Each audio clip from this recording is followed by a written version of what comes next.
No se le escucha nada, ingeniero Luis. Activar su micrófono, por favor.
Buenas noches con todos y cada uno de ustedes. Quisiera saber si se está escuchando o se está viendo lo que estoy observando. Sí, buenas noches. Sí se escucha y sí se puede ver el video. Correcto, muy buenas noches entonces con todos. Mi nombre es Luis Cruzado. El día de hoy tenemos un tema muy importante como es el tema de espacios confinados, ¿correcto? Entonces, con respecto al tema de espacios confinados, debemos de tener mucha precaución ya que es una actividad de muy alto riesgo, ¿ya? Si deseas preguntar, activa tu micrófono, ¿correcto? Si no deseas preguntar, tenlo apagado para que el ruido no pueda interferir la voz del expositor y la grabación pueda salir de muy buena calidad, ¿correcto? Entonces, los espacios confinados. Mi nombre, Luis Cruzado. La normativa legal al cual nosotros nos enfocamos para realizar este tipo de capacitaciones es justamente la Ley 29783, que es la Ley de Seguridad y Salud en el Trabajo. En el artículo 20, inciso C y artículo 21, justamente nos toca el tema de trabajos de alto riesgo. Luego tenemos en el Decreto Supremo 024-2016 y su modificatoria, el Decreto Supremo 023-2017, que nos habla del Reglamento de Seguridad y Salud Ocupacional en Minería, en el artículo 7, 33, 132 y 280. Luego también es muy importante recalcar que también lo tenemos en el Decreto Supremo 015 del año 2016, que es el reglamento de valores límites permisibles para agentes químicos en el ambiente de trabajo en el anexo 1.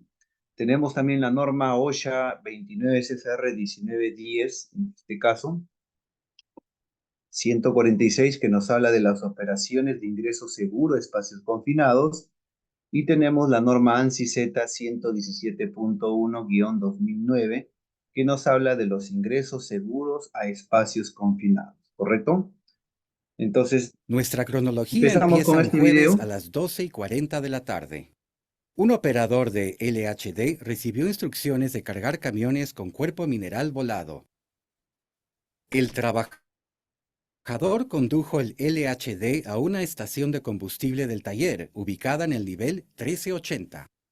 Tras estacionar su LHD, el operador apagó el motor, activó el freno de estacionamiento y se trepó del LHD. Retiró la tapa y el colador del tanque de combustible e introdujo la manguera al tanque del LHD. Luego, caminó hacia el surtidor de diésel, lo puso en marcha y empezó a bombear diésel al tanque del LHD. En este punto, es importante saber que el operador llenó el tanque sin hacer uso de una pistola de llenado. Mientras repostaba combustible, la manguera se salió parcialmente del tanque sin que el trabajador lo notara. La presión del diésel en la manguera llevó a que la manguera se desplazara, rociando diésel sobre el motor caliente del LHD, la caja techo de encima del LHD, al igual que sobre los cables eléctricos sujetados sobre la caja techo. De repente, el LHD se incendió. El operador reaccionó y corrió hacia el surtidor para apagarlo. Luego corrió hacia el LHD y activó el sistema de extinción de incendios. El sistema antiincendios se activó, pero no pudo extinguir el incendio en su totalidad. A medida que se propagaba el incendio, los cables eléctricos sujetados en la caja techo prendieron fuego, causando un incendio secundario. Los cables eléctricos incendiados desprendieron un gas tóxico que rápidamente se dispersó en el área.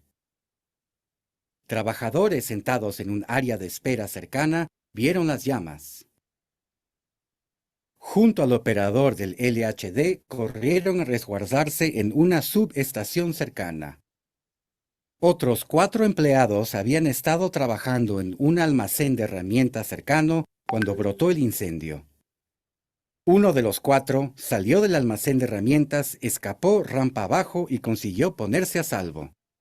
Es preciso saber que los 3 trabajadores restantes no se colocaron sus máscaras de respiración de emergencia, SCSR, sino que las dejaron en el almacén. Corrieron hacia la salida en la parte superior del almacén para dirigirse a la subestación. Sin embargo, su camino estaba obstruido por cables en llamas y un incendio detrás del LHD. Se dieron la media vuelta, corrieron hacia el almacén para dirigirse hacia la rampa, pero todos fueron vencidos por el gas tóxico provocado por el incendio. No pudieron colocarse sus máscaras respiratorias, puesto que las habían retirado de sus cinturones y las habían dejado en el almacén. Se cree que el tercer trabajador quiso volver al almacén para recuperar su máscara, pero que lo venció el gas tóxico antes de poder usarla. 3 de los empleados que habían escapado antes del área de espera respondieron usando un extinguidor de 25 kilogramos para aplacar las llamas que llegaban al faro trasero del LHD. Sin embargo, debido al calor intenso y al humo, tuvieron que refugiarse nuevamente en la subestación. Mientras retrocedían nuevamente a la subestación, se interrumpió el suministro eléctrico al área para impedir que el humo y el gas tóxico se propagaran a otros niveles.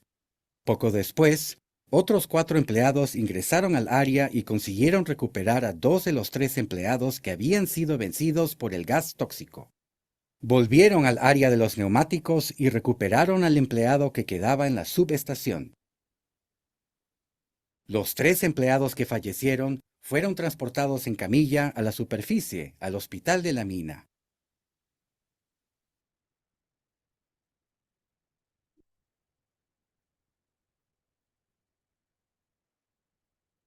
Respuesta ante emergencias. Ineficaz. Los trabajadores presentes en el área cuando ocurrió el incidente volvieron al área a socorrer a los empleados que habían sido vencidos por el gas tóxico. Mientras se encontraban en el área tóxica, no llevaban el equipamiento adecuado para proteger sus vidas. La respuesta ante la emergencia en la superficie fue eficaz y conforme a la norma, si bien la respuesta a la emergencia en el lugar del evento no fue conforme al protocolo de mina. Ahora veamos los factores contribuyentes a este incidente. Las causas directas del incidente fueron: el diésel derramado en la superficie caliente del motor provocó el incendio. Las instalaciones eléctricas de mala calidad ocasionaron un importante incendio secundario e incendiaron los cables eléctricos suspendidos en la gasolinera. Controles o defensas ausentes y fallidas. El conductor del LHD desacató la norma de repostaje de combustible en mina. La instalación eléctrica en el taller, en la gasolinera y en el área de espera no correspondían a la norma. Hubo un error en la instalación del sistema antiincendios del LHD, por lo que no fue posible proteger todos los elementos críticos del LHD. No había una alarma en el área que hubiera podido alertar a los trabajadores de potenciales emergencias. 2 de los 3 trabajadores que fallecieron no llevaban consigo sus máscaras de emergencia. El tercero sí la llevaba, pero no pudo colocársela durante el incidente. Acciones individuales y de equipo. Práctica de repostaje de combustible. Repostar combustible sin una pistola viola las normas de mina e industriales correspondientes. Todo repostaje de combustible debe realizarse en un área protegida para evitar que se derrame hidrocarburo. Colocación de máscaras de respiración de emergencia. Los 3 trabajadores fallecidos no llevaban sus máscaras de emergencia cuando ocurrió el incidente. Trabajos eléctricos. Las juntas y conexiones eléctricas del área no cumplían las normas correspondientes. Se realizaron pruebas de pérdida a tierra y de sobreintensidad antes del incidente, mas no se corrigieron los fallos detectados. Los trabajadores del área carecían de conocimientos que les permitieran identificar peligros, como por ejemplo, por derrame de combustible, en el almacenamiento de aceite residual o el uso inadecuado de barreras cortafuegos, áreas de servicio o instalaciones de bloqueo. Condiciones ambientales o de la tarea. Prácticas ineficaces de ventilación. La ventilación del área se realizaba mediante un circuito abierto de ventilador de flujo. Esta práctica no es ideal. La ubicación del taller y de la gasolinera no permitían que el aire viciado de estas instalaciones fluyera hacia la galería de aire de retorno. Orden y mantenimiento. Durante el incendio secundario, prendieron fuego aceite residual y otros residuos inflamables peligrosos que se habían ido acumulando. A falta de drenaje en el área, se acumuló diésel que luego se incendió durante el incidente. Trapos desechables para absorber sustancias inflamables o líquidos combustibles se descartaban en recipientes de plástico y no de metal. Factores organizativos. Diseño y desarrollo de la mina. La ubicación del taller y de la gasolinera no permitían que el aire viciado de esas instalaciones fluyera hacia la galería de aire de retorno. Gestión de contratistas. Había falta de control sobre el equipamiento que los contratistas llevaban al sitio. La inspección efectuada por las personas competentes para cerciorarse de que el equipamiento del contratista cumpliera los criterios específicos de la mina fue superficial. Roles y responsabilidades. Faltó claridad en cuanto a los roles y responsabilidades del personal de mina y de ingeniería. A falta de claridad, falta de rendición de cuentas. El mando técnico no realizó una inspección de campo para verificar la información transmitida a la alta gerencia. Debido a falta de conocimientos y experiencia, no se efectuaron los controles críticos necesarios. La dirección de la mina no intervino cuando los controles críticos no se realizaron o mostraban alguna inconformidad. Puesta de las máscaras de emergencia SCSR. Los trabajadores no comprendieron por qué era importante llevar siempre consigo las máscaras de emergencia. Los trabajadores no comprendieron que era preciso colocarse las máscaras de emergencia al momento de observar humo. Escape y rescate. Las actividades de rescate empezaron sin que se contara con el equipo vital de protección personal. Tolerancia de incumplimientos. Durante un período prolongado de tiempo existieron condiciones en disconformidad con las normas, lo que fue tolerado por la dirección de la mina. La pistola del surtidor llevaba alrededor de 3 semanas sin ser usada antes de que ocurriera el incidente. El sistema de protección de pérdida de tierra no funcionaba conforme a las normas de minería o industriales. Durante 2 semanas no se retiraron del área desechos peligrosos de material inflamable y combustible.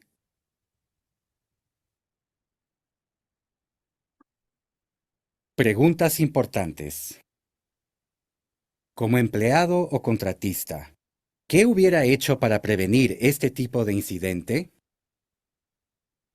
Como supervisor, ¿qué hubiera hecho para prevenir este tipo de incidente? Como gerente, ¿qué cambios organizativos introduciría para prevenir este tipo de incidente? ¿Su mina ha implementado el protocolo de peligro mortal de incendio y explosión? Tengamos el valor de practicar comportamientos que salvan vidas. Entonces, como habremos visto en el video trata prácticamente de un caso muy práctico en los espacios confinados, ¿verdad? Los espacios confinados, como ustedes habrán dado cuenta, son actividades de muy alto riesgo en donde se puede engendrar, en este caso, gran cantidad de gases tóxicos, gases inflamables, puede haber deficiencia de oxígeno, lo cual puede matar a una o a varias personas por asfixia. En el caso del video, se originó un amago de incendio, posteriormente un incendio. Los gases, al no poder salir de un lugar cerrado, como era un socavón, una mina, prácticamente lo que hicieron fue matar a los trabajadores por el tema pues del ahogamiento, de la asfixia, ¿verdad? Y no se siguieron algunos controles o protocolos. ¿Cuáles entonces son los objetivos que nosotros tenemos con respecto a los espacios confinados? Identificar, evaluar y controlar los riesgos relacionados a la seguridad y salud ocupacional de las actividades de espacios confinados. Entonces, ¿qué cosa es un espacio confinado? Como vemos acá. Muchos trabajadores se lesionan y mueren cada año cuando están trabajando en espacios confinados. Un trabajo en espacio confinado puede ser peligroso o más peligroso que un espacio regular. Para controlar efectivamente estos riesgos asociados en actividades de espacios confinados, se debe de implementar medidas de control y evaluación de riesgos si el espacio confinado no es seguro para el trabajador, tomando precauciones. No deberán entrar al espacio confinado hasta que sea totalmente seguro. Según datos de la NIOSH, se producen unas 200 muertes anuales debido al trabajo en espacios confinados, tanto en la industria, agricultura y en actividades domésticas. De estas muertes, 2/3 se deben a atmósferas peligrosas que en el 70% de los casos ya existían antes de entrar a un espacio confinado. En cuanto a la accidentabilidad general en espacios confinados, los accidentes más frecuentes se deben a las siguientes causas. Tenemos condiciones atmosféricas no seguras, explosiones, incendios y caídas. La OSHA estima que el 85% de estos casos podrían ser evitados si el trabajador estuviese informado sobre los riesgos peligrosos sobre los peligros que afronta este tipo de actividad, ¿no? Entonces, como ya habremos visto nosotros en el video, en un lugar cerrado donde se originen gases tóxicos va a ser muy, pero muy letal debido a que las personas, pues, si no toman las medidas preventivas y los controles pertinentes, pueden terminar respirando esos humos y esos gases que a la larga son letales, ¿correcto? Entonces tenemos acá a la pregunta. Un espacio confinado es suficientemente grande como para que un empleado pueda entrar o pueda entrar el cuerpo completo y hacer un trabajo. Tiene una entrada o una salida limitada o restringida. No está diseñado para ser ocupado de manera continua por el empleado. El espacio confinado también es cualquier espacio con abertura limitada de entrada y salida y ventilación natural desfavorable. en el cual pueden acumularse contaminantes químicos, contaminantes tóxicos o inflamables y tener una atmósfera con deficiencia de oxígeno y que no está diseñado para una ocupación continua por parte del trabajador, ¿correcto? Entonces esas serían las características.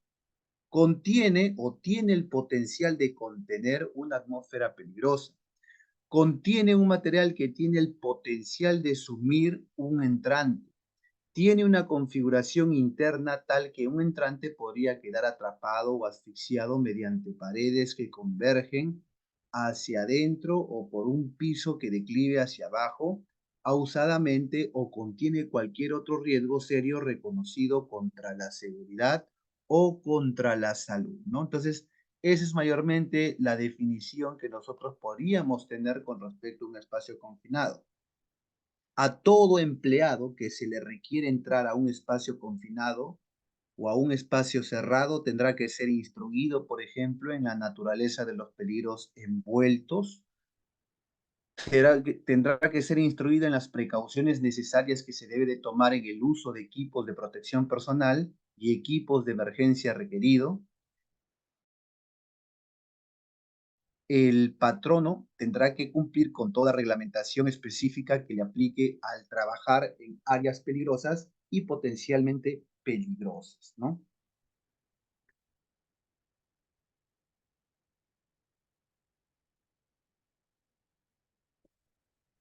¿Por qué ocurren las muertes en los espacios confinados? Es decir, ¿por qué ocurren estos accidentes en estas actividades específicas? Las principales causas de accidente, por ejemplo, son ingresar al recinto confinado o tratar de rescatar a personas que se encuentren en peligro sin tomar las medidas adecuadas de seguridad, además de no contar con el equipamiento de protección necesario. Desconocimiento también de los riesgos por parte de los trabajadores, que en la mayoría de los casos es por falta de capacitación y entrenamiento. Si una persona no conoce, no sabe, es lógico que va o tiende a cometer más errores y esos errores se traducen en accidentes. ¿Qué más contamos? La deficiente información sobre el estado de las instalaciones y las condiciones de seguridad que deben de adaptarse en todas las operaciones que han de realizarse, ¿no? Entonces, muy importante. Y sobre todo, ocurren las muertes porque no efectúan las mediciones ambientales de la concentración de oxígeno ni de la presencia de agentes contaminantes antes del ingreso. Bajo esas circunstancias es que se producen los acontecimientos o sucesos que nadie desea. Tipos de espacios confinados. Tenemos, por ejemplo, las cisternas, tenemos los tanques, ¿no? Tenemos los silos, tenemos los túneles subterráneos, por ejemplo. Esos túneles subterráneos. También tenemos, por ejemplo, espacios confinados abiertos por parte superior y de profundidad, tal que dificulta la ventilación natural, como fosas, cubas, pozos, depósitos, espacios confinados con una pequeña abertura de entrada y salida, boca de hombre, reactores, tanques, gasómetros, túneles, alcantarillas, bodegas, etcétera, ¿no?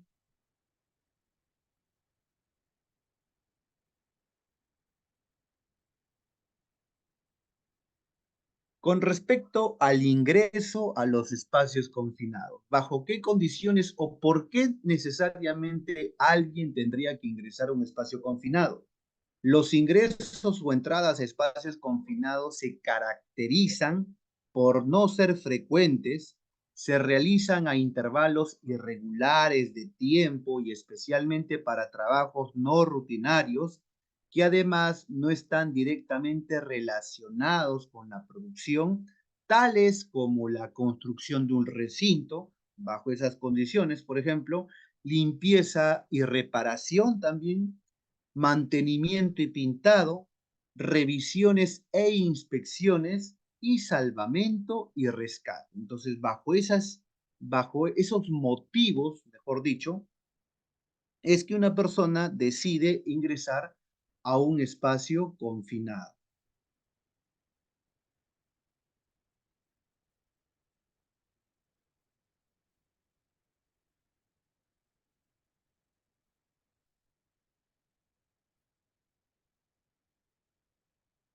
Tenemos los tipos de espacios confinados de acuerdo al grado de peligro para la vida. Tenemos, por ejemplo, el tipo o la clase A, que corresponde a aquellos donde existe un inminente peligro para la vida. Generalmente, riesgos atmosféricos como gases inflamables y o tóxicos, deficiencia o enriquecimiento de oxígeno también. Ese es un espacio confinado tipo A. Cuando tenemos un espacio confinado tipo B, tenemos aquí, por ejemplo, en esta clase los peligros potenciales dentro del espacio confinado pueden ser de lesiones y o enfermedades que no comprometen la vida ni la salud y pueden controlarse a través de los elementos de protección personal.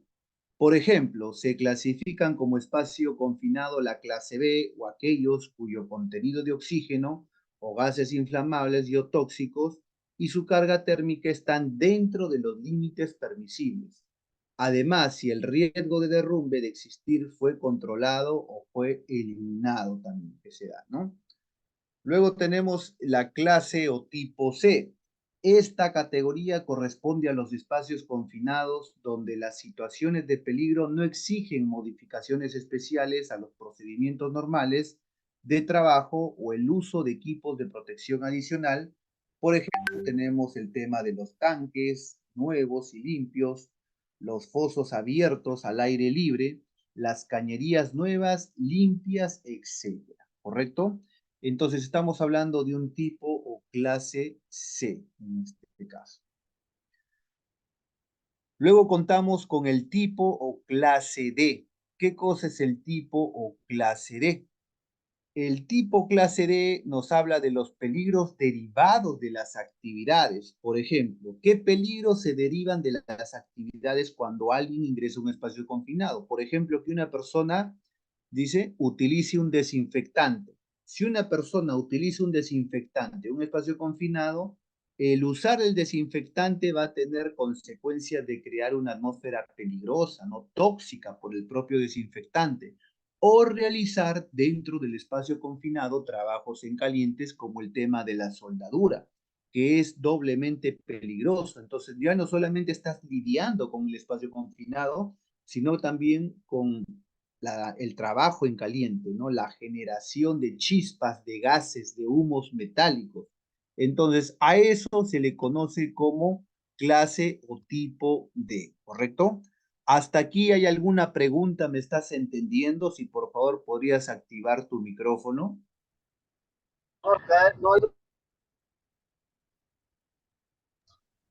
Ingeniero,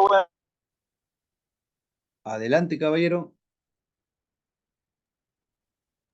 ingeniero, buenas noches. No sé si me puede escuchar. Fuerte y claro, adelante. Hola, Adelante, puede hacer su hola. pregunta. Caballero, lo estoy escuchando.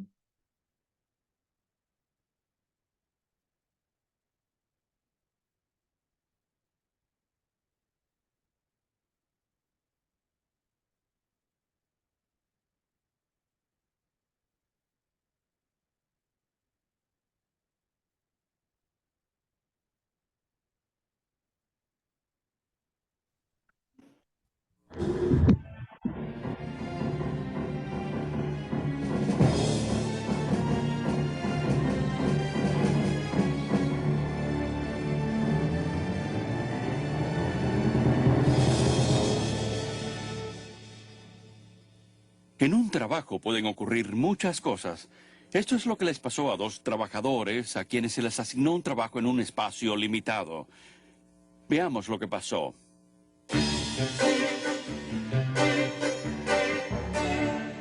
Bill. Bill, ven, por favor. Ven. Bill, te tengo un trabajo que hay que hacer. El trabajo debe quedar terminado hoy y tiene que hacerse sin ningún tiempo extra. ¿Entendido? De acuerdo. ¿Qué tenemos que hacer? Ante todo, olvidarse de ese café. No se permiten bebidas ni comidas en esta área. Ya lo saben bien. Después tienen que limpiar el tanque de tolueno número 5, pero bien limpio. Hay un contratista que vendrá mañana para cortar una abertura en el fondo y no puede quedar fango alguno allí. ¿Entendido? Sí. Él es Jim. Jim, él es Bill. Él es el nuevo obrero que contraté ayer. Explícale lo que debe hacer. ¿Qué están esperando? ¿Una invitación? ¡Andando! Ven.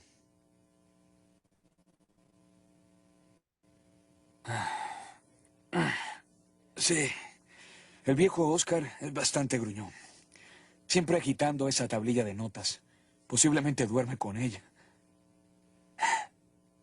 Tú no hablas mucho, ¿verdad, Jimmy? No importa. Te diré algo. ¿Por qué no desatas esa cuerda y empezamos el trabajo, sí? Sorry, I don't understand.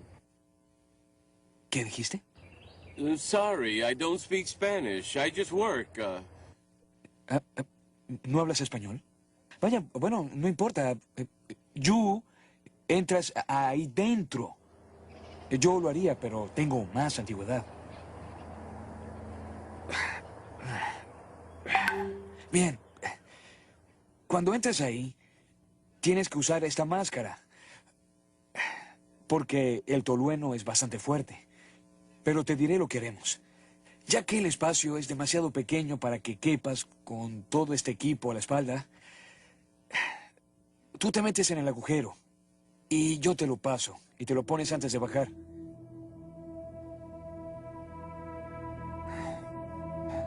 ¡Jimmy!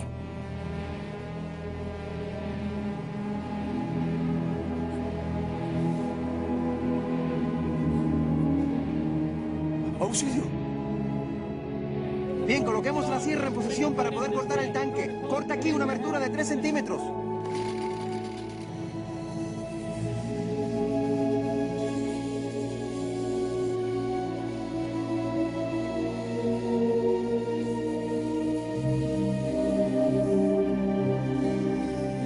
Equipo 41 a jefe 40.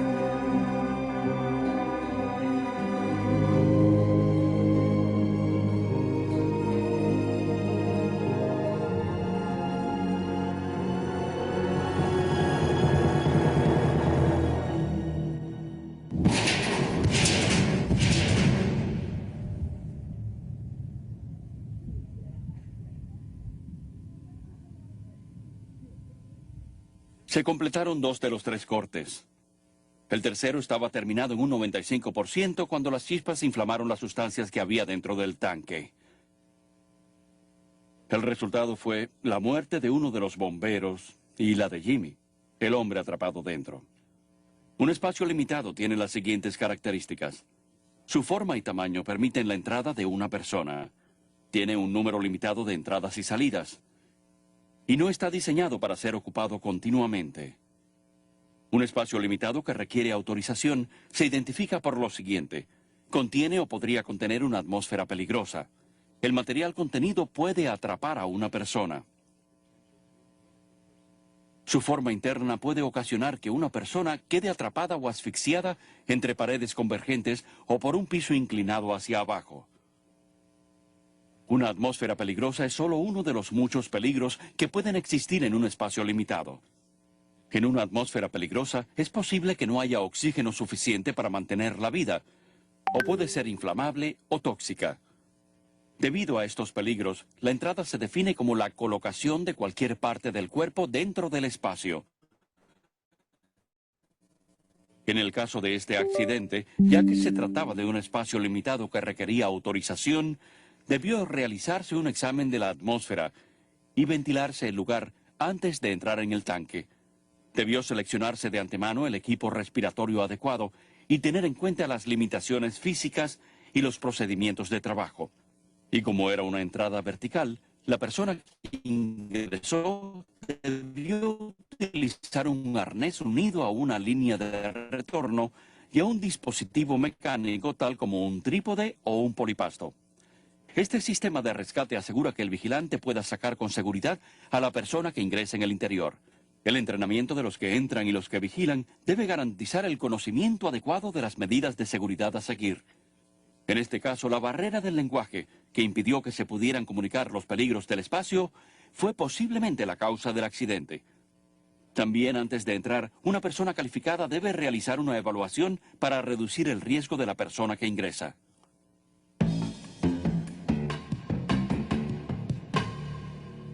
Sam es empleado de la División de Distribución de Agua de una ciudad del Medio Oeste. Está a cargo de la lectura de los medidores de agua y tiene mucho trabajo. 76 medidores que leer hoy.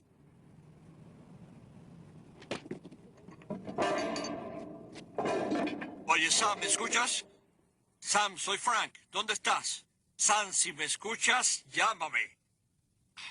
Sí, Frank, ¿qué pasa? Tengo mucha prisa. ¿Vienes esta noche a ver la pelea? Va a ser buena. Sí, sí. Sí, iré, pero aún me quedan 40 paradas por hacer antes de terminar.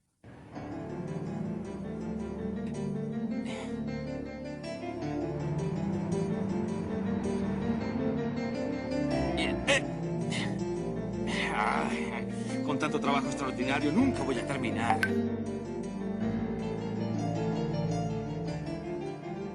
Se llama Maclovio. Maclovio. ¿Maclovio qué? Lo va a liquidar. Tiene buen alcance. ¿Dónde está Sam? ¿Llegará a tiempo? Sí, dijo que vendría. Hoy le tocó la ruta del oeste. Ya sabes lo que pasa cuando te toca esa ruta. Terminas al anochecer. Raquel, llama a Sam otra vez. Está retrasado.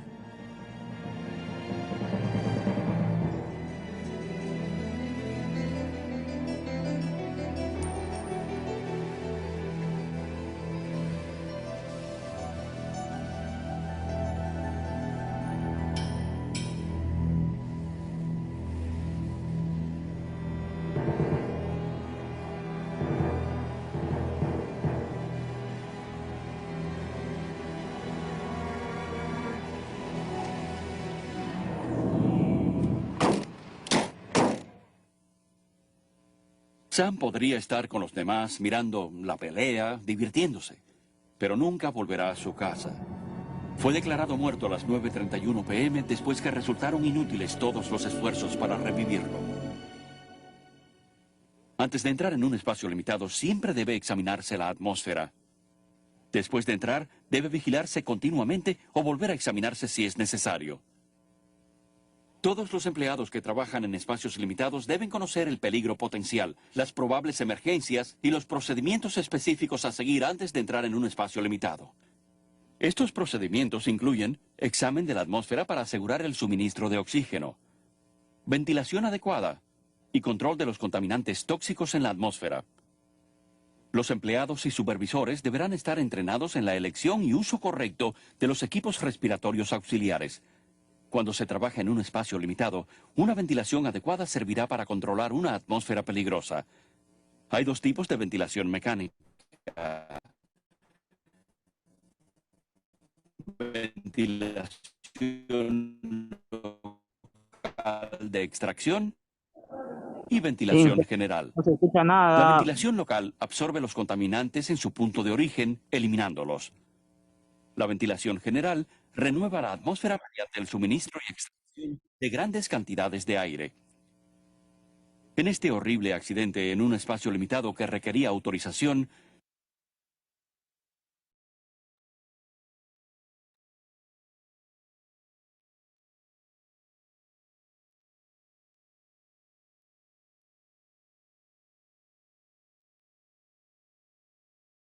no se comprobó la calidad del aire antes de entrar, y el espacio no contaba con la ventilación adecuada.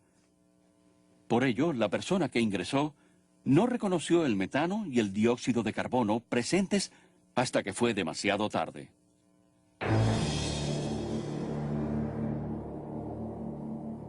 Hoy Glenn debe soldar con oxiacetileno el vaso de un antiguo reactor. Como las pruebas demostraron que no había suficiente oxígeno y el higienista de la empresa notó partículas dentro del reactor, Glenn utilizará un suministro de aire.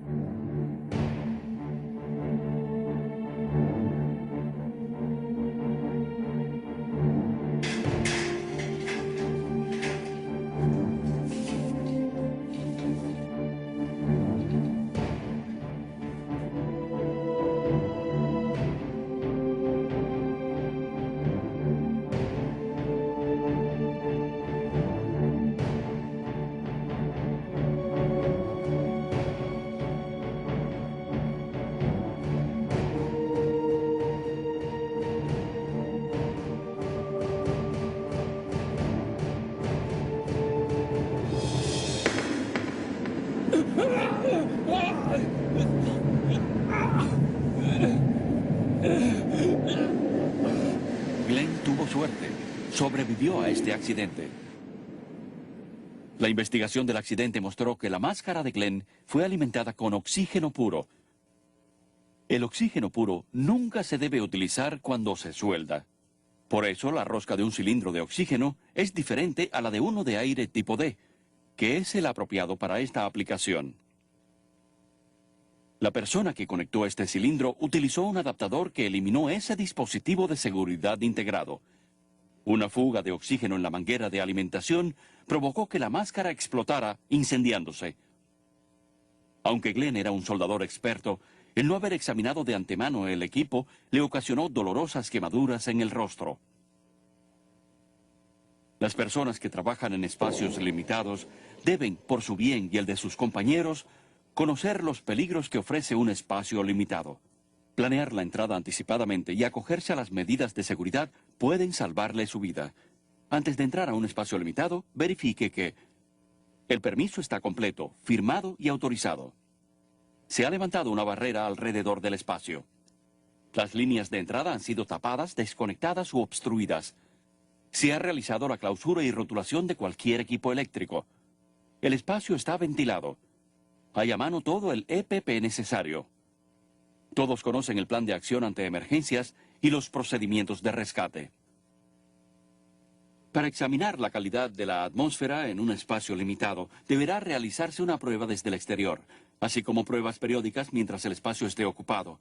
Todo el EPP y los sistemas respiratorios de emergencia necesarios deben hallarse a disposición en el lugar y listos para ser utilizados si fuera necesario.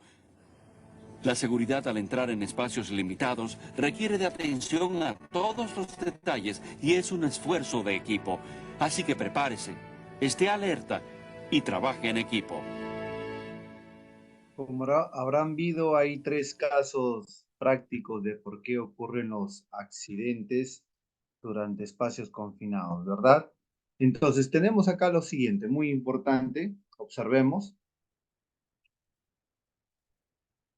Tenemos los errores cometidos en un espacio confinado. Mayormente, ¿cuáles son estos errores que se suelen presentar? Por ejemplo, tenemos el caso de utilizar medidores de gases sin una calibración actualizada.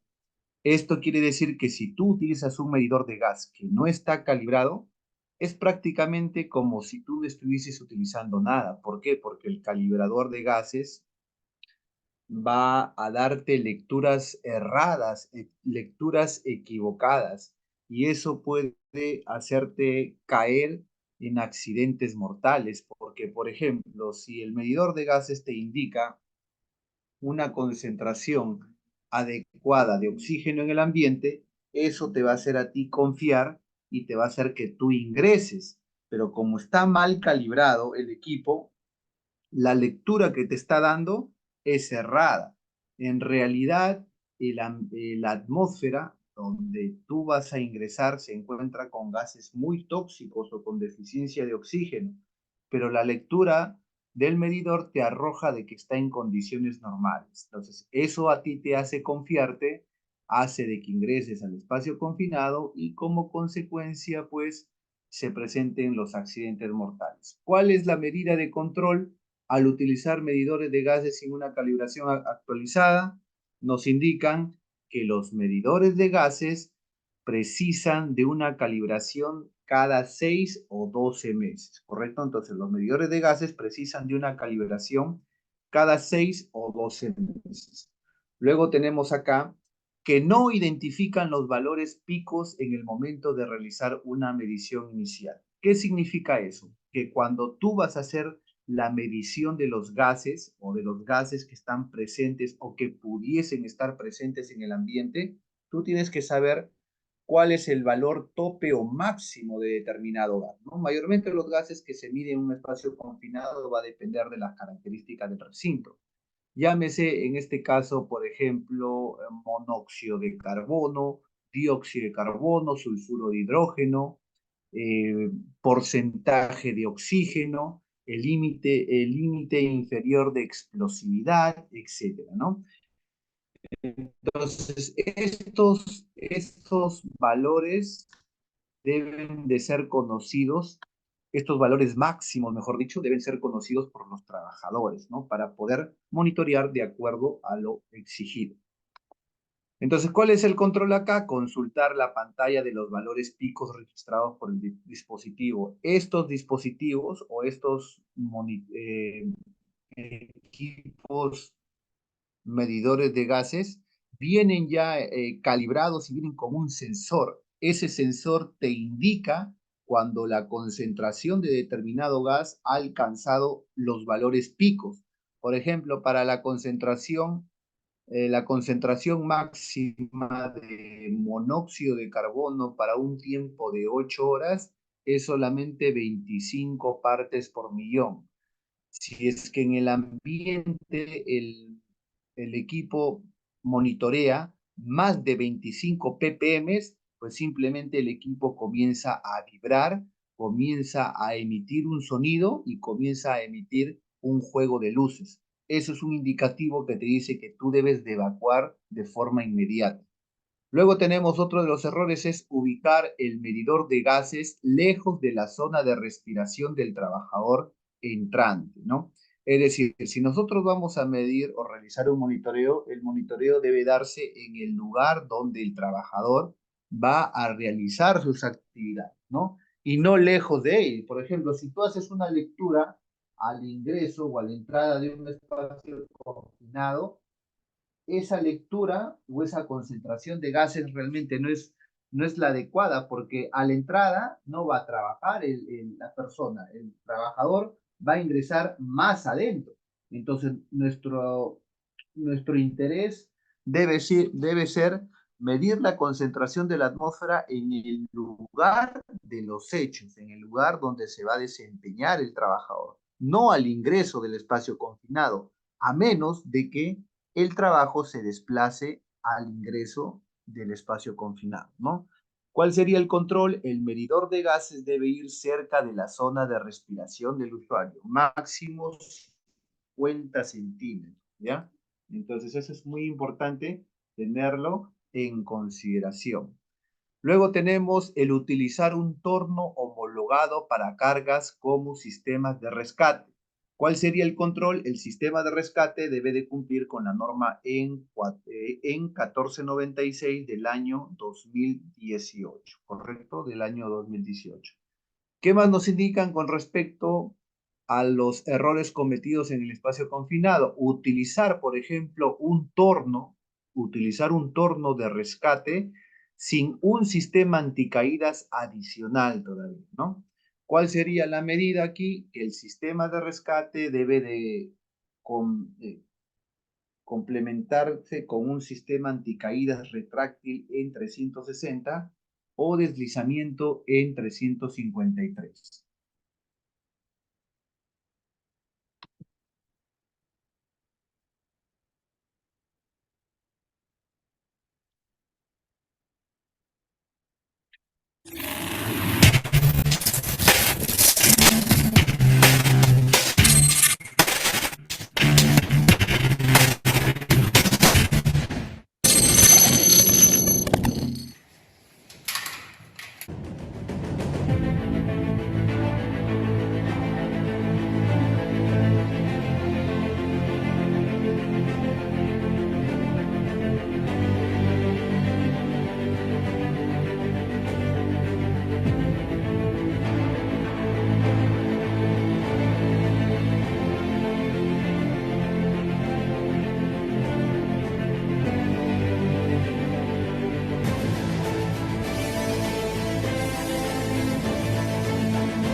Equipo de rescate. ¿Me recibe?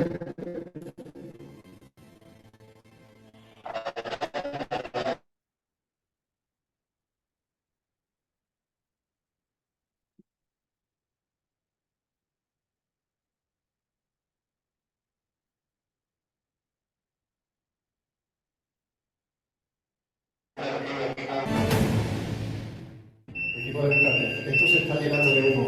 Esto se está llenando de humo. Me estoy empezando a marear. Vale.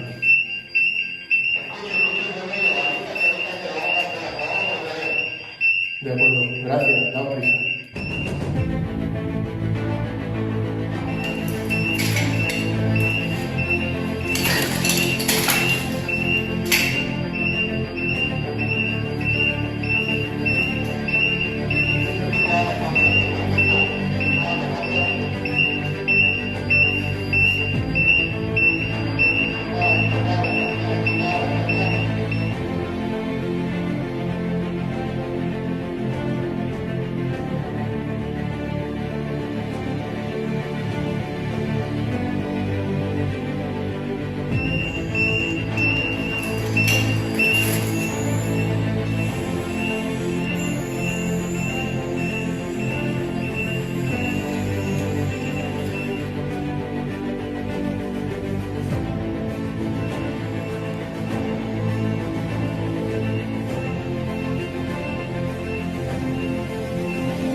Bueno, desde aquí de Asta hemos hecho un simulacro para concienciar que un material adecuado, una buena planificación de rescate y una formación concreta en cada trabajo y en cada uso específico puede salvar muchas vidas.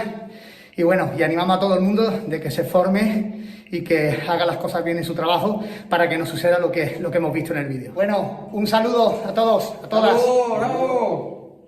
También otro de los errores es, por ejemplo, en este caso, no identificar el recinto como espacio confinado con una adecuada evaluación de riesgos previa, lo cual se debe de evaluar la zona de trabajo detectando los posibles riesgos inherentes a la tarea realizada.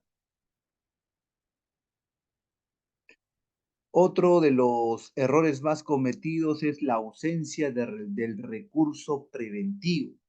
¿Qué tendríamos que hacer acá? La figura del recurso preventivo es obligatoria para este tipo de trabajos de alto riesgo, ¿no? Entonces es muy importante tener todos los recursos necesarios para poder implementar, para salvaguardar sobre todo la vida y la salud de las personas, ¿no? En este caso. También tenemos que acceder, en este caso, otro error muy cometido, acceder al espacio confinado sin personal de supervisión en el exterior. Es decir, de que a la entrada o al ingreso no haya ningún vigía. El vigía es la persona que controla el ingreso de los trabajadores al recinto confinado, ¿no? Es la persona que da la voz o la señal de alarma cuando algo sucede mal. Entonces tenemos que tener en consideración todos y cada uno de esos puntos para poder evitar situaciones que nadie lo desea.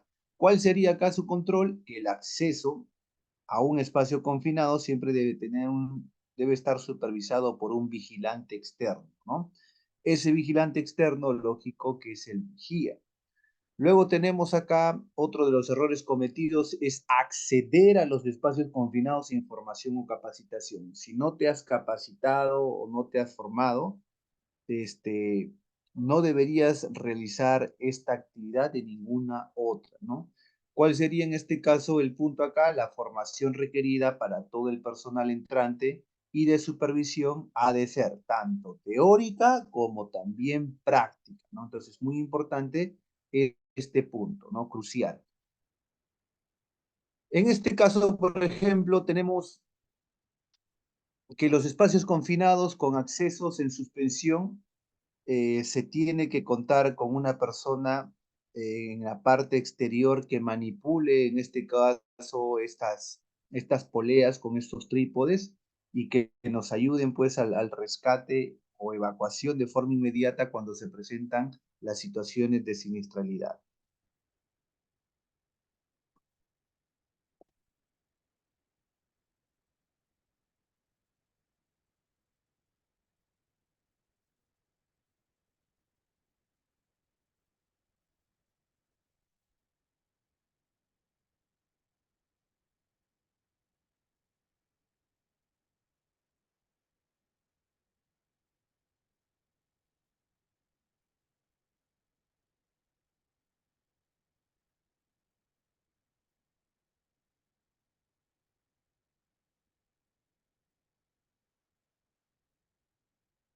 Composición del aire.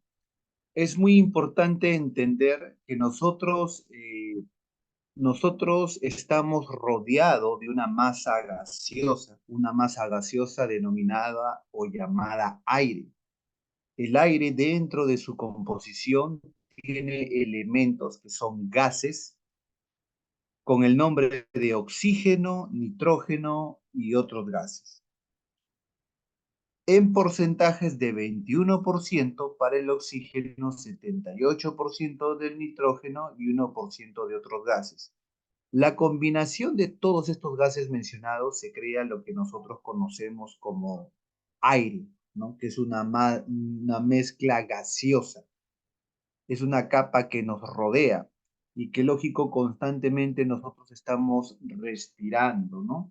Porque si bien es cierto, es una función fisiológica normal del organismo, el aire ingresa al cuerpo del ser humano y nuestro organismo se encarga de seleccionar el oxígeno disuelto en el aire para que pueda viajar en el torrente sanguíneo y este oxígeno pueda llegar a las diferentes células que nosotros tenemos en nuestro cuerpo, ¿no?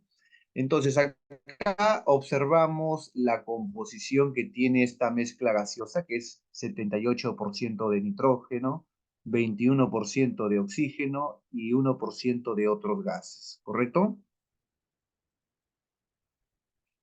El funcionamiento del sistema respiratorio. El intercambio de gases que ocurre durante la respiración es esencial para lograr la oxidación completa de los alimentos y obtener energía para el resto de los procesos corporales. Esta es la principal función del sistema respiratorio, el cual está constituido por las fosas nasales, la faringe, la laringe, la tráquea, los bronquios y los pulmones. Estos últimos, en particular, son los responsables del intercambio gaseoso y de la eliminación de sustancias tóxicas y patógenas que incorporamos del ambiente. Los pulmones son órganos pares que se ubican en la caja torácica, protegidos por las costillas y separados de estas mediante una pleura o capa de tejido conectivo. Están compuestos básicamente por unas pequeñas estructuras en forma de sacos, llamadas alveolos, que les confieren una gran superficie de intercambio a los pulmones y establecen una estrecha relación con los capilares sanguíneos. Por su parte, el diafragma es un músculo transversal que separa la cavidad torácica de la abdominal y se encarga de distender los pulmones, aumentando su capacidad hasta unos 4.000 a 6.000 centímetros cúbicos.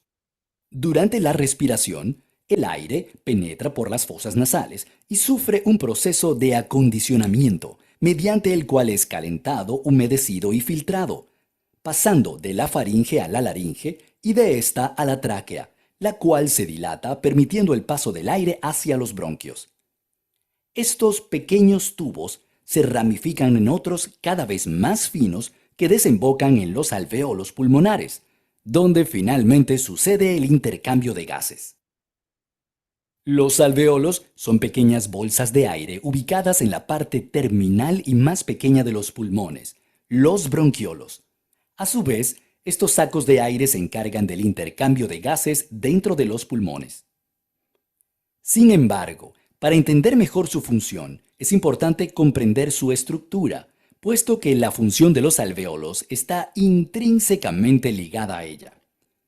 En nuestros pulmones existen aproximadamente 200 millones de alvéolos al nacer, pero en la edad adulta este número puede ascender hasta los 400 millones, lo que se traduce en una superficie respiratoria de más de 200 metros cuadrados. El diámetro de los alvéolos suele comprenderse entre las 200 y 300 micras, algo más de 2 veces el espesor de un cabello humano. Asimismo, dos componentes principales de estos sacos son el colágeno y las fibras elásticas, lo que permite que durante la exhalación los tejidos entren en funcionamiento. El oxígeno proveniente del aire pasa de los alvéolos a la sangre presente en los capilares, los cuales lo transportarán hasta el corazón. Este es el encargado de bombear la sangre oxigenada a todas las células del cuerpo y a su vez bombear la sangre cargada de dióxido de carbono hacia los pulmones de nuevo, para finalmente ser expulsadas durante la expiración al exterior. En la actualidad, este proceso tan importante está siendo afectado por nuestros propios hábitos y desarrollo tecnológico. La contaminación ambiental provocada por la liberación de gases tóxicos de las fábricas y medios de transporte a la atmósfera está provocando un aumento en la incidencia de numerosas enfermedades respiratorias, el sufrimiento de nuevas afecciones e incluso cambios en la morfología de los pulmones, los cuales llegan a presentar tejido cicatrizado y manchas negras debido a los productos tóxicos inhalados. Sin embargo, es sin duda el tabaquismo el principal flagelo para los pulmones del ser humano moderno. Cada día existen más fumadores y cada día nos hallamos más expuestos al humo extremadamente nocivo de los cigarrillos, de manera directa o pasiva. Ya seas un fumador activo o pasivo, debes saber que el humo de cigarrillos y tabacos contiene no solamente nicotina, sino también aminas heterocíclicas, que pueden dañar el ADN de las células del tejido pulmonar. Esto, unido a la inflamación que provoca, favorece la aparición y proliferación de células cancerígenas, así como el desarrollo de vasos sanguíneos que alimentarán el tumor. Evitando fumar, disminuirás en un 80% las probabilidades de que sufras cáncer de pulmón, boca, garganta y esófago, así como numerosas enfermedades respiratorias. Cuida tus pulmones, realizando ejercicios de respiración. Aléjate de sustancias químicas nocivas e incrementa tu consumo de frutas y vegetales. Correr, nadar y montar bicicleta te ayudarán a fortalecer tus músculos y desarrollar la capacidad pulmonar. Rodéate de aire puro y respira profundamente. Tus pulmones te lo agradecerán. Recuerda que la vida siempre es mejor con salud. Entonces, como ustedes habrán visto, la función respiratoria es básica prácticamente para poder nosotros inhalar un aire fresco, un aire limpio que nos permita a nosotros cumplir nuestras funciones vitales. Pero en los espacios confinados podríamos toparnos con atmósferas peligrosas. ¿Qué cosa es una atmósfera peligrosa? Que tú ingreses a un espacio confinado o a un lugar donde haya mucho humo metálico o la concentración de gases sea muy alta o la deficiencia de oxígeno presente en el ambiente sea muy baja, ¿no? O también sea muy alta, porque el oxígeno en el aire debe estar en un rango de 19.5% a 22.5%. Entonces, las atmósferas peligrosas son cruciales en los espacios confinados. ¿Hasta aquí alguna pregunta, jóvenes? Buenas noches, ingeniero. Una consulta. Adelante. Me gustaría saber cómo sé si está mal equilibrado, en este caso que estábamos hablando sobre los errores cometidos en espacios confinados, el medidor de gas. ¿Cómo sabemos si está mal calibrado? Porque cuando está mal calibrado, el mismo medidor comienza a parpadear, no da lecturas exactas. Por ejemplo, te arroja una lectura y al minuto está cambiando. O sea, las lecturas son inestables, número uno, ¿correcto? Muchas veces he visto que hacen pruebas con espacios confinados con un cigarro, ¿no? Ustedes saben que el cigarro, por ejemplo, tiene muchas sustancias nocivas y en concentraciones altas. Entonces el humo del cigarrillo lo hacen que lo detecte el medidor de gases, ¿no? Si el medidor de gases no responde, no suena con el humo del cigarrillo, significa pues de que también está mal calibrado, ¿no? Es un indicativo, por ejemplo, así, ¿no? Entonces, en los manuales de los medidores de gases mayormente viene los programas que se deben de realizar la calibración que son cada 6 meses, ¿no? Para verificar y para estar seguros de que el equipo va a responder de forma adecuada. Ingeniero, buenas noches. Adelante, caballero. Estoy escuchando sobre el tema de la calibración de los equipos, pero normalmente lo que usted va a mostrar era un equipo Altair 5X, ¿no? Que tiene contenido 5 gases, pero cuando se ingresa también con estos equipos de espacios confinados, estos equipos tienen unos sensores, ¿no? De las cuales esos sensores le realizan una calibración, pero muchas veces cuando hay presencia en la misma atmósfera, no dentro del espacio confinado, estos equipos comienzan a sonar y no es porque esté mal, sino es por la misma cantidad de gases tóxicos que hay en el ambiente. En este caso, ¿cómo se podrá controlar eso, profesor? Bueno, para ser honesto, nunca he tenido esa oportunidad de que el equipo suene fuera de un recinto confinado, ¿no? Cada medidor de gases viene prácticamente con un manual y también viene con un número de contacto del propio proveedor, ¿no? En caso de que se detecte algún tipo de falla o imperfección o anomalías, uno se podría contactar con el proveedor para que nos dé una solución adecuada, ¿no? Con respecto a la calibración de estos equipos, porque es muy importante tener la seguridad de que el equipo va a funcionar y va a dar la lectura adecuada en el momento preciso del lugar de trabajo confinado, ¿no? Ya que si no da esta lectura adecuada, nuestra vida podría estar en riesgo.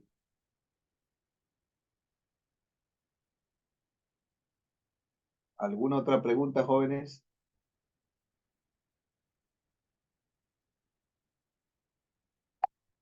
Bueno, si no hubiera más preguntas, vamos a un break y regresamos de 10 minutos, por favor.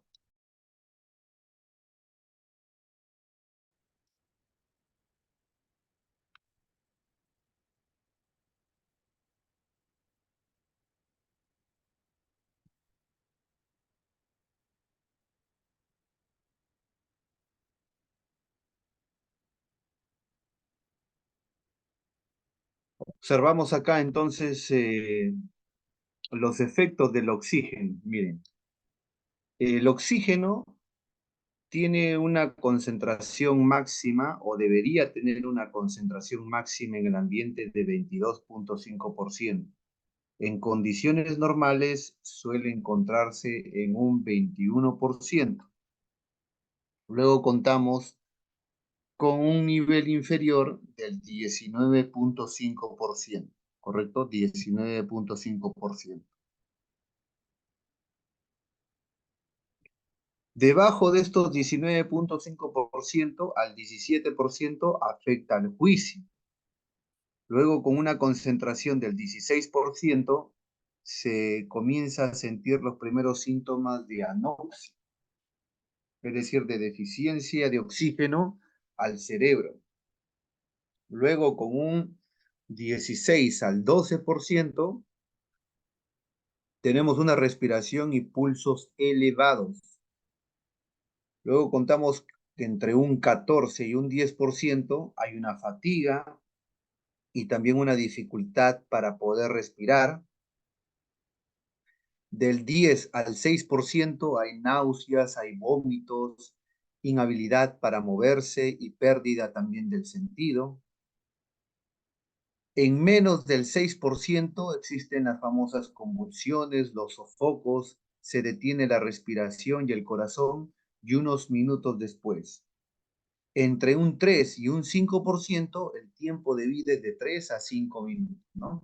Entonces, estos son los efectos que tiene el oxígeno de acuerdo a la concentración con la que nosotros podemos encontrarlo en la atmósfera. Causa de las asfixias. ¿Por qué la gente suele morir asfixiada en un espacio confinado? Especialmente las principales causas es el consumo de oxígeno, por ejemplo, consumo de oxígeno por microorganismos y vegetales, respiración humana y animal, combustión de maquinarias, fermentación de materias orgánicas, trabajo de soldadura, oxicorte y calor, oxidación de metales y reacciones químicas, bajo ese tipo de situaciones, ¿correcto? Luego tenemos los famosos desplazamientos de oxígeno por acción, en este caso, de desprendimiento de dióxido de carbono, desprendimientos de metano, evaporación de solventes orgánicos, generación de gases, humos y vapores, trabajos de pintura, de soldadura, purgas, etcétera, y emisiones gaseosas, ¿no? Es decir, la combustión. Por el tema de asfixia por inmersión o ahogamiento, tenemos el tema de las inundaciones por lluvias o aluviones, fuga de líquidos o desbordes, reventones de línea de agua, derrumbes del recinto confinado, caída de materiales al interior y derrumbes de tierra por acopiado, también contamos, ¿no? En el caso, por ejemplo, del peso específico del aire, es muy importante tener en cuenta que los gases que tienen, en este caso, menor peso específico que el aire, suelen estar de la cintura hacia arriba. Y los gases que tienen más peso específico del aire suelen estar de la cintura hacia abajo. Por eso es que en un incendio, por ejemplo, cuando se genera el monóxido de carbono, si nosotros damos cuenta, el monóxido de carbono es un poco más liviano que el aire. Entonces, el monóxido de carbono en un incendio se encuentra de la cintura hacia arriba y el aire se encuentra de las rodillas hacia abajo.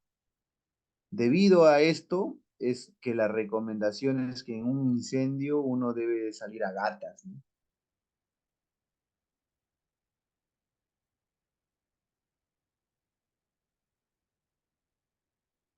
Riesgos específicos en un espacio confinado. Los riesgos que suelen ser específicos en los espacios confinados tenemos, por ejemplo, el tema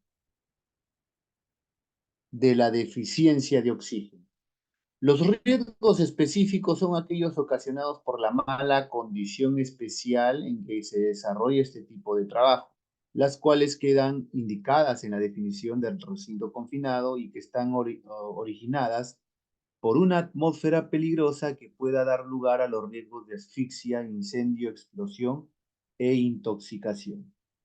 Entonces, cuando existe una deficiencia de oxígeno, el aire contiene un 21% de oxígeno. Si esta concentración se reduce en el aire, se produce algunos síntomas de asfixia o hipoxia en el hombre, los cuales se van agravando conforme disminuye el porcentaje de oxígeno, ¿no? Según lo explicado anteriormente.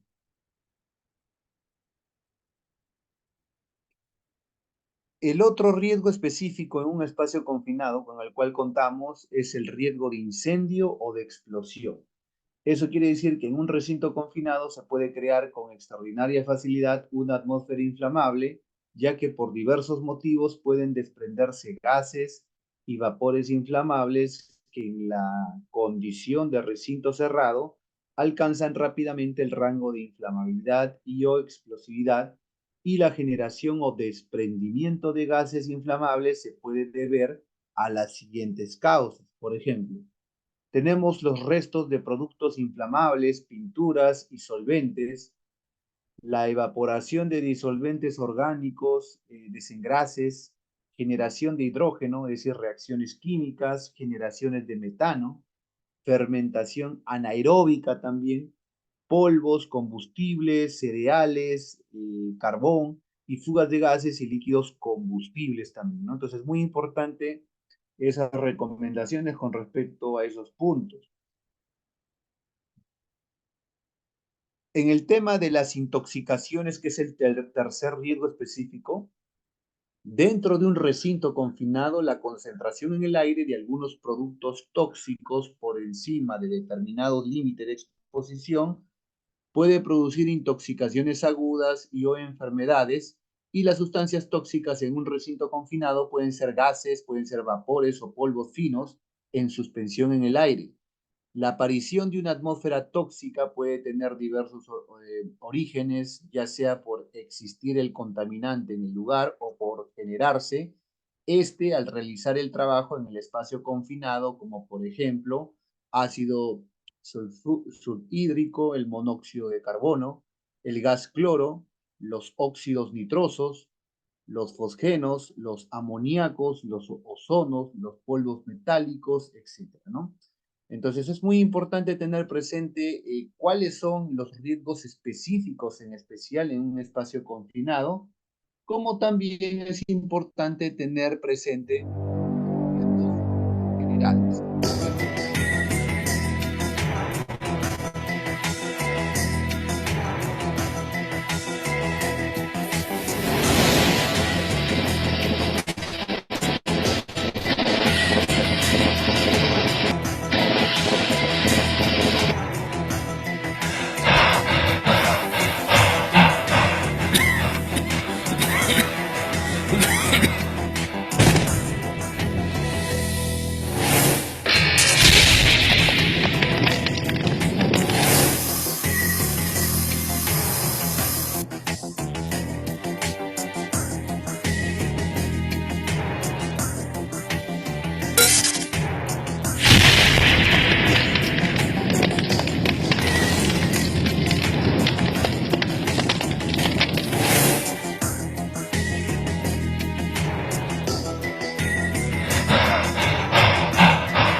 Riesgos generales en un espacio confinado.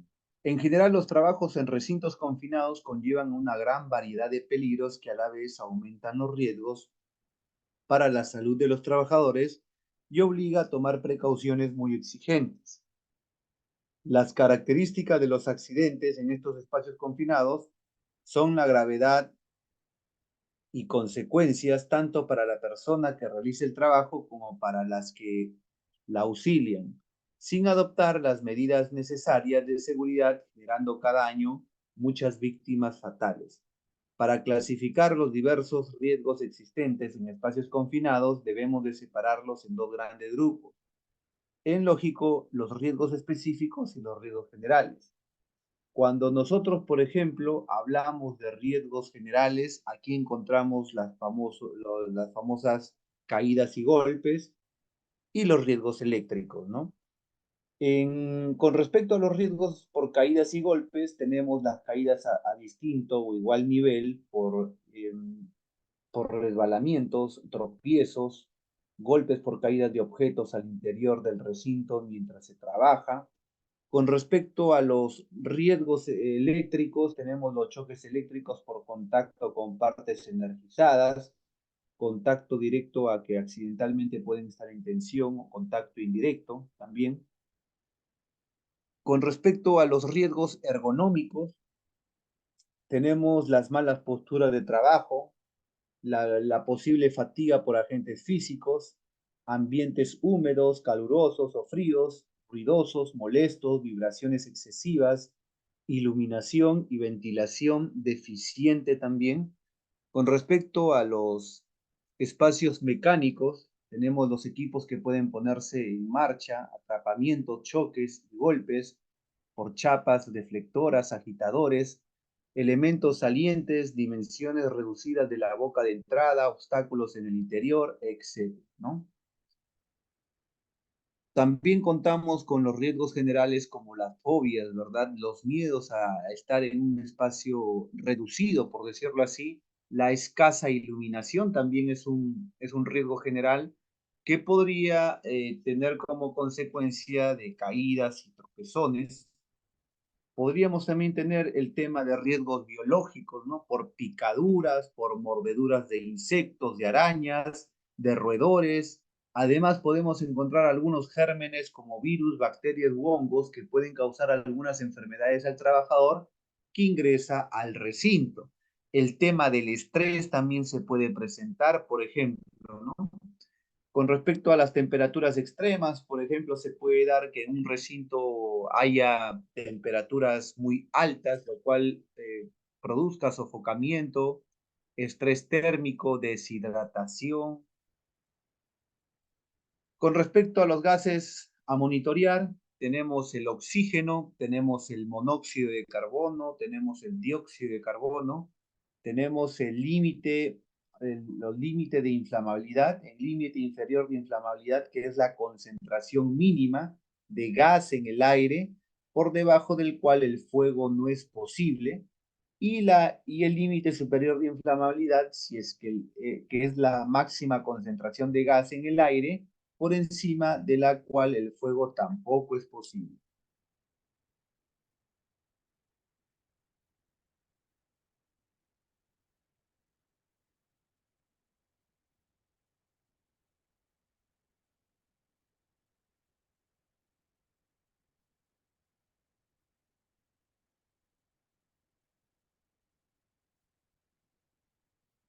Altair 4XR detector multigas, cuidado y funcionamiento. Retire el Altair 4XR del cargador múltiple. La luz verde indica que el Altair 4XR está completamente cargado. La luz roja indica que el Altair 4XR todavía se está cargando. Presione el botón de encendido y apagado para encenderlo. El Altair 4XR comenzará la autoevaluación. Todos los elementos de la pantalla se activarán por un tiempo, y las alarmas acústicas y vibratorias, al igual que las luces LED, serán probados.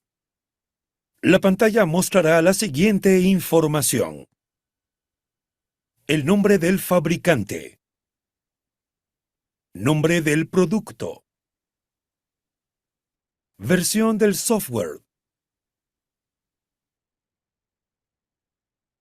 información de Bluetooth, la inicialización de los sensores, el tipo de gas de combustible detectado con la unidad de medida, las unidades de medición seleccionadas para gases tóxicos, los puntos de alarma definidos para nivel bajo, para nivel alto, para el límite de exposición de baja duración o STEL, para el límite de exposición en el lugar de trabajo o TWA, los valores de calibración, la fecha y hora actual, la fecha del último ajuste si no está desactivada, y el número de días para el próximo ajuste si está activado. Cuando FAS esté intermitente, por favor realizar el ajuste aire limpio. Para esto, presione brevemente el botón de encendido y apagado. Importante, no active el ajuste de aire limpio a menos que esté seguro de estar en un lugar con aire limpio y no contaminado. Caso contrario, la lectura podría ser incorrecta. Para apagar el aparato, apriete el botón de encendido hasta que aparezca OFF en pantalla.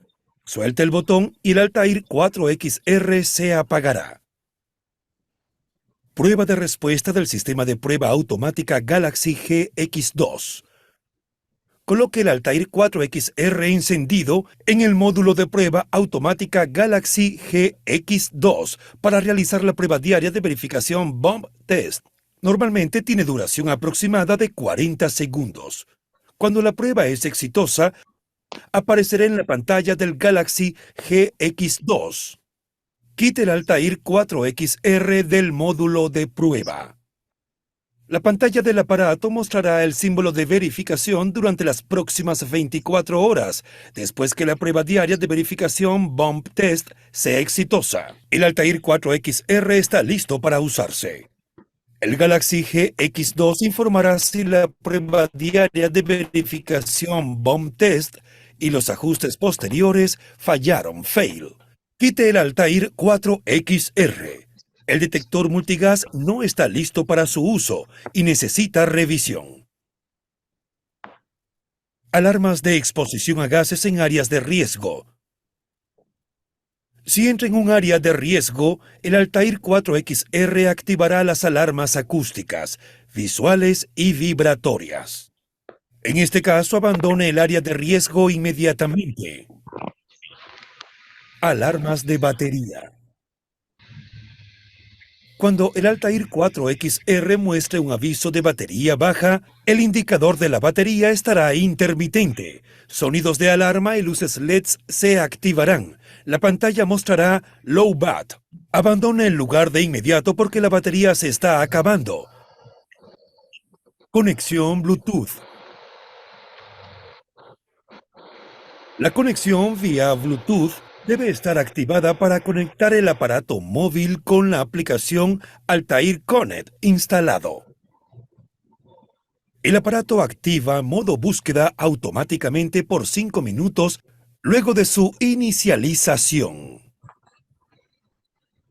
Para activar manualmente el modo búsqueda, navegue por el menú en el modo operación normal, con la flecha hacia abajo, hasta encontrar el modo búsqueda. Presione la flecha arriba hasta mostrar en pantalla DSC-VRY Yes. Presione el botón de encendido y apagado para entrar en modo búsqueda. El LED azul brillará brevemente señalando que está en modo búsqueda. Conectando el detector Altair 4XR con la aplicación Altair Connect. Para conectar el Altair 4XR al Altair Connect por primera vez, abra la aplicación y seleccione Search for Instruments en el aparato. Luego seleccione Pair para conectar el dispositivo. El dispositivo y aparato mostrarán el mismo código de seguridad de 6 dígitos. Confirme la solicitud de conexión en el dispositivo y en el Altair 4XR apretando flecha abajo. El Altair 4XR también tiene un chip RFID integrado para conectarse a Bluetooth más rápido. Alinee el dispositivo sobre la etiqueta de aprobación ubicada atrás del instrumento. Si la conexión de Bluetooth fue exitosa, la aplicación Altair Connect mostrará las lecturas del aparato y la luz azul se encenderá lentamente. Los usuarios del Altair Connect podrán ver la lectura de gases y la ubicación del usuario conectado. Para desconectar el aparato de la aplicación, seleccione los 3 puntos del lado superior derecho del dispositivo y seleccione Disconnect.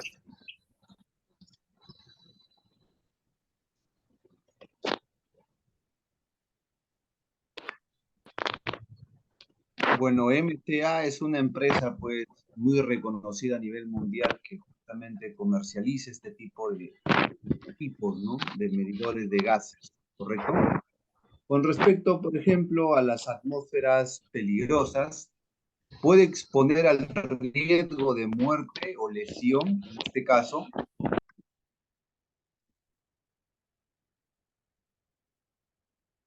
Para compartir pantalla, por favor.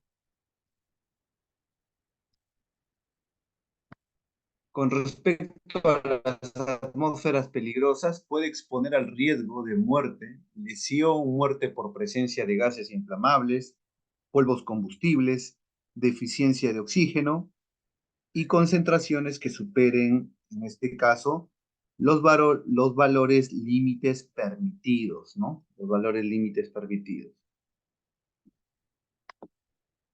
En este caso, el VLP o valor límite permitido es una condición, sobre todo de trabajo normal, a lo cual se considera de que todos los elementos o que todos los trabajadores pueden exponerse sin sufrir efectos adversos para su salud, ¿no? Tenemos acá una tablita muy interesante sobre los límites de exposición ocupacional para agentes químicos. Por ejemplo, tenemos tenemos del anhidrido sulfuroso, tenemos el cianuro de hidrógeno, el dióxido de carbono, el dióxido de nitrógeno, la gasolina, el metano, el monóxido de carbono, el oxígeno, el ácido sulfhídrico y el tolueno, ¿no? Y tenemos unos límites de exposición ocupacional de TWA, un STEL y un SILENS, ¿no? El TWA es un promedio ponderado de permanencia en el lugar de trabajo de exposición máximo de 8 horas. El STEL es un promedio de permanencia solamente de 15 minutos y el SILENS es la máxima concentración por la cual no puede ser superada en ningún momento. Por ejemplo, tenemos con respecto al ácido anhidro sulfuroso, tenemos un TWA, es decir, las personas pueden trabajar en un promedio ponderado de 8 horas al día expuestas al anhidrido sulfuroso, pero con una concentración máxima de 2 partes por millón y una exposición máxima de 8 horas. Con respecto al steel, tenemos en este caso una exposición solamente máxima de 15 minutos, pero con una concentración de 5 partes por millón, ¿no? En el caso del cianuro, el cianuro tiene un techo máximo de 5 miligramos por metro cúbico. En el caso del dióxido de carbono tenemos un TWA de 500 partes por millón, al igual que un STEL de 30.000 partes por millón para una exposición de 15 minutos solamente. En el caso del monóxido de carbono, por ejemplo, tiene un TWA, es decir, un promedio ponderado de trabajo de 8 horas de trabajo con una concentración máxima de 25 partes por millón. Luego tenemos con respecto al oxígeno, tenemos un TWA con una exposición a 8 horas de trabajo de 19.5% y tenemos un SILENS de 22.5%, es decir, que en ningún momento debe ser superado, en este caso, el promedio de concentración del 22.5% para el oxígeno, ¿no? Responsabilidades que tenemos con respecto al supervisor, por ejemplo, el supervisor está encargado de planificar e implementar los controles, completar previo al trabajo el formato del PETAR, mantener también en el área de trabajo el PETAR, asegurarse de que el personal entienda y conozca sobre todo el PETAR, muy importante. Es también importante y crucial asegurarse de que el personal haya llevado y aprobado sobre todo el curso de espacios confinados, que el coordinador en el área de seguridad y salud ocupacional, el monitoreo de gases, evaluación y control es muy importante. Las responsabilidades del personal ingresante tenemos conocer y cumplir el PETAR, informar al supervisor sobre las condiciones subestándares que se pueden presentar, contar con el PETAR, mantener comunicación constante con el vigía, verificando siempre el monitoreo antes del ingreso, es muy importante. Tenemos las responsabilidades que tiene en este caso el vigía, que es conocer y cumplir el PETAR, informar al supervisor sobre las condiciones subestándares que éstas se pueden presentar, permanecer en el exterior y mantener una comunicación constante, sobre todo con el personal, ¿no? Entonces, el vigía en ningún momento, por si acaso, va a ingresar a rescatar a la persona accidentada.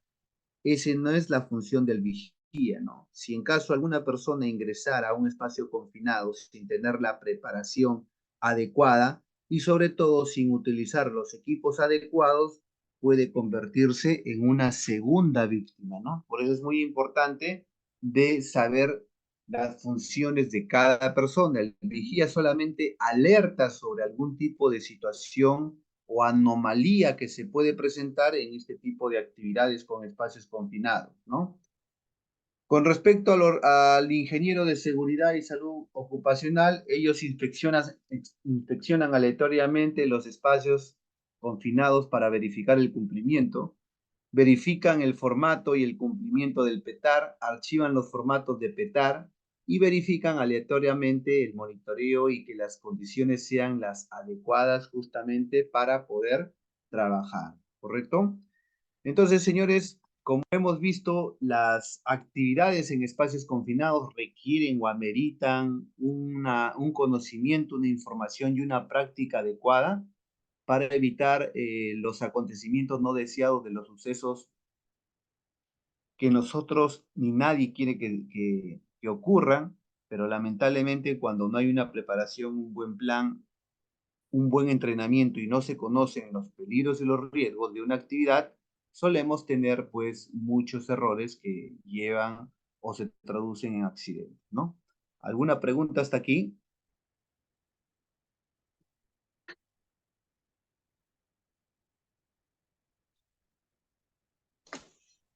Ingeniero, soy Luis Zambrano. Aparte del PETAR, ellos utilizan un checklist de andamio o otra cosa. También se puede utilizar un checklist, ¿no? Para verificar, por ejemplo, de que todos los controles estén adecuados, para verificar sobre todo los equipos que se van a utilizar y estén en buenas condiciones, que nos aseguren en este caso el éxito del trabajo, ¿no? También se puede utilizar un checklist, pero recuerden que esta mayoría de actividades de alto riesgo tienen que tener una matriz de I per C, tienen que tener un procedimiento escrito de trabajo seguro y tienen que tener como mínimo un permiso escrito de trabajo de alto riesgo, más conocido como PETAR, ¿no? Así. ¿Alguna otra pregunta, damas y caballeros? Para ese caso tendrían que llenar, aparte del ATS, tendrían que llenar otro ATS también. No, pues si ya estás llenando un ATS, ¿para qué vas a llenar otro ATS? No tendría sentido. Si en el caso estás haciendo un trabajo en el área de construcción civil, ahí sí se acepta el ATS, ¿no? Pero para trabajos en minería, por ejemplo, en el sector minero utilizan el I per C, ¿no? Ah, ya, listo, listo. Sí, porque yo estoy en el área de construcción civil como parte de vigía. Claro, en construcción civil sí llenan ATS, ¿no? Pero en minería utilizan el I+C y el ATS lo utilizan cuando se desarrolla una actividad que no ha sido planificada o que no es rutinaria, ¿no? Ya, chévere, gracias.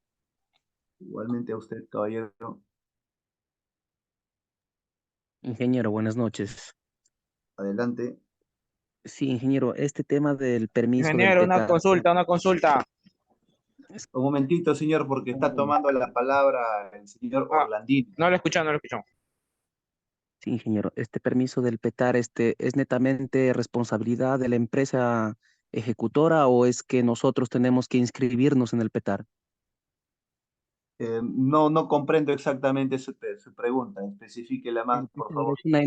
Claro, el PETAR es una entidad que nos da un permiso a nosotros como ingenieros, ¿no? Para poder supervisar. En este caso, la empresa ejecutora es la que nos brinda ese permiso o tenemos que registrarnos netamente en el PETAR. Bueno, mayormente lo que pasa es que la ley tiene muchos vacíos. La ley no especifica exactamente quién tiene que realizar el PETAR, ¿no? Pero se sobreentiende que la empresa que da el permiso para el PETAR es mayormente la empresa al cual uno le está prestando, le está dando el servicio, ¿no? He visto muchas empresas que, por ejemplo, las empresas contratistas ellos mismos firman el PETAR, ¿no? Cuando debería firmarlo, por ejemplo, el cliente, porque él es el que autoriza la actividad de alto riesgo con las personas supuestamente que están en la lista, ¿no? Así es. Perfecto, ingeniero. Porque netamente no existe, ¿no? Una oficina de PETAR para poder inscribirnos, ¿no? Y llevar nuevamente un curso para ser supervisor, ¿no? No, como le digo, el PETAR es un permiso escrito de trabajo de alto riesgo, o sea, es una luz verde que te da la empresa para que ciertos trabajadores hagan una actividad. Perfecto, ingeniero. Perfecto. Profesor, buenas noches. Adelante, caballero. Profe, mi pregunta sería, ¿cuál es la diferencia entre PETAR y PETS? Gracias. Ya. El PETAR es un permiso y el PETS es un procedimiento, ¿ya? Significa que cuando tú realizas una actividad, esa actividad tiene que estar descrita en pasos y cada paso es un procedimiento, ya es un procedimiento. Entonces, el PETS es un procedimiento y el PETAR es un permiso. Gracias, profe. Ingeniero, buenas noches. Adelante, caballero. En una consulta, yo estuve buscando anteriormente la normativa en las ollas y quisiera saber cuáles son los principios básicos, cómo consideran un espacio confinado, porque acá en la empresa donde estoy también utilizan el mismo principio de las ollas, pero añadieron uno más, ¿y eso es válido? Sí, en realidad las definiciones lo estipula el estándar internacional que nos indica las OSHA, ¿no? Desde el momento que tú ya tienes la mitad del cuerpo ingresado en un lugar, por ejemplo, en un recinto, en un túnel, en una tubería, ya se considera como espacio confinado, ¿no? Un espacio confinado puede tener una entrada y una salida limitada, pero por dentro puede ser amplio, como también puede ser pequeño, ¿no? A eso se lo conoce como espacio confinado, cerrado, por decirlo así, ¿no? Donde la circulación de aire va a ser escasa. Por eso, el principal riesgo que se tiene en los espacios confinados es la inhalación de gases tóxicos, ¿no? Pero entonces si yo tengo un ambiente donde no hay presencia de atmósferas peligrosas, pero cumple con los tres principios, que es el tema de acceso restringido, el tema de que no puedo estar mucho tiempo dentro de ese espacio, también lo considero como espacio confinado. Así es, porque hablar de atmósferas peligrosas no solamente es la presencia de gases tóxicos en altas concentraciones, sino es la deficiencia de oxígeno o la presencia de exceso de oxígeno, porque cuando hay mucho oxígeno en el aire, también es una atmósfera peligrosa porque es explosiva, pues.